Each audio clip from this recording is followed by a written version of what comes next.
व्याकरण। व्याकरण हमें भाषा के लिखित और मौखिक दोनों रूपों से संबंध रखने वाले नियमों का विशेष ज्ञान कराता है। वह भाषा के नियम ही नहीं बनाता, बल्कि किसी भाषा के प्रचलित और सर्वमान्य रूप को आधार मानकर उसके सही रूप से हमें परिचित कराता है।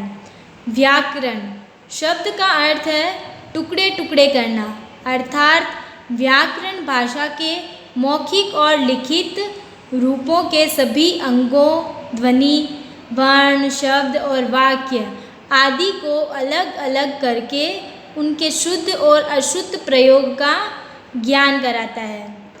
समय के साथ साथ भाषा और लिपि में आने वाले परिवर्तनों और नए प्रयोगों को भी व्याकरण स्वीकार करता है और लोगों को उनसे परिचित कराता है।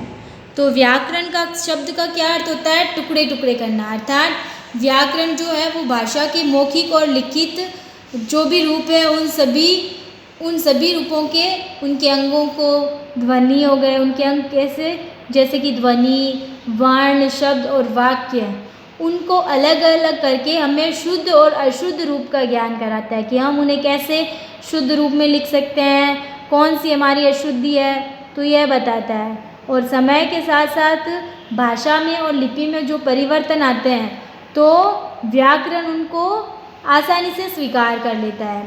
तो व्याकरण वह शास्त्र है जिसके नियमों के द्वारा हम शुद्ध भाषा बोलना, लिखना, पढ़ना सीखते हैं, अर्थात व्याकरण भाषा के शुद्ध रूप की जानकारी देता है।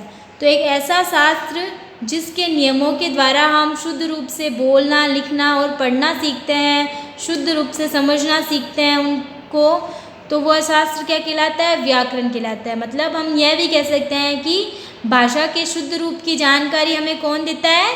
व्याकरण देता है। अब हम देखेंगे व्याकरण के भाग।